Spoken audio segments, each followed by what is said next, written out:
উবাইদাহ ইবনুস সামিত রাদিয়াল্লাহু তাআলা আনহু বর্ণনা করেন, আল্লাহর রসুল সাল্লাল্লাহু আলাইহি ওয়াসাল্লামের পাশে একজন সাহাবীর উপস্থিতিতে তিনি বলেন, তোমরা আমার নিকট এই মর্মে বায়াত গ্রহণ করো যে আল্লাহর সঙ্গে কোনো কিছুকে অংশীদার সাব্যস্ত করবে না, চুরি করবে না, ব্যভিচার করবে না, তোমাদের সন্তানদের হত্যা করবে না, কারো প্রতি মিথ্যা অপবাদ আরোপ করবে না এবং সৎ কাজে নাফরমানি করবে না। তোমাদের মধ্যে যে তা পূর্ণ করবে তার পুরস্কার আল্লাহর নিকট রয়েছে।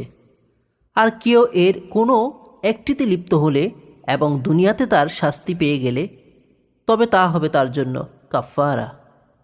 আর কেউ এর কোনো একটিতে লিপ্ত হয়ে পড়লে এবং আল্লাহ তা অপ্রকাশিত রাখলে তবে তা আল্লাহর ইচ্ছাধীন। তিনি যদি চান তাকে ক্ষমা করবেন, আর যদি চান তাকে শাস্তি প্রদান করবেন। আমরা এর উপর বায়াত গ্রহণ করলাম।